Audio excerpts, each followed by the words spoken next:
আগামীকাল শুক্রবার, মা মহালক্ষ্মীর দিন, কার্তিক মাসের শেষ শুক্রবার।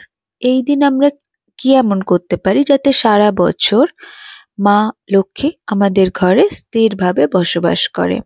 জানার আগে আমার চ্যানেলটাকে অবশ্যই সাবস্ক্রাইব করে নেবেন এবং ভিডিও ভালো লাগলে লাইক শেয়ার করতে ভুলবেন না। প্রতি শুক্রবার স্নানের জলে গোলাপ জল অথবা গোলাপের আতর কয়েক ফোঁটা মিশিয়ে নিন এবং সেই জলে স্নান করুন। পূজার ঘর এবং পূজার স্থান পরিষ্কার জলে পোছা লাগান। পোছা লাগানোর পরে গোলাপ জল অথবা গোলাপের আতর দিয়ে পুনরায় পোছা লাগান। মা লক্ষ্মীর ফটোতে বা মূর্তিতে মালা পরিয়ে দিন। গোলাপের মালা হলে খুবই ভালো। গোলাপের মালা না পাওয়া গেলে জুঁই অথবা রজনীগন্ধার মালা পরিয়ে দিন। মায়ের হাতে একটা পদ্ম ফুল দিন। পদ্ম ফুল না পাওয়া গেলে গোলাপ ফুল দিন। মা লক্ষ্মীকে সিঁদুর পরিয়ে দিন এবং মায়ের পাশে একটা আতরের শিশি রেখে দিন। আতরটাও অবশ্যই হতে হবে গোলাপের বা কেওড়ার বা চন্দনের। মাকে সাদা মিষ্টি অথবা পায়েস ভোগ হিসেবে নিবেদন করুন। ঘিয়ের প্রদীপ জ্বালুন এবং তাতে একটা বাতাসা দিন স্থির লক্ষ্মীর জন্য।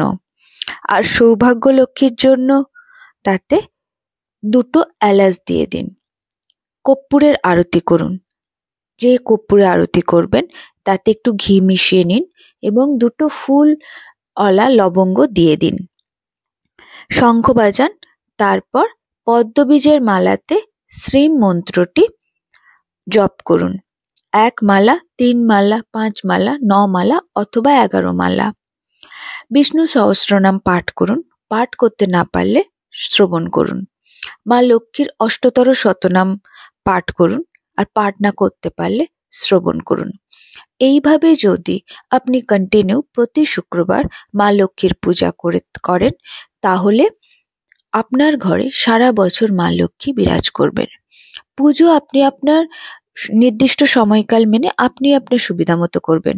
এক হতে পারে ব্রহ্ম মুহূর্তে বা সকাল 7টার মধ্যে অথবা সন্ধ্যাবেলায়। সেটা আপনি আপনার সময় অনুযায়ী করে নেবেন।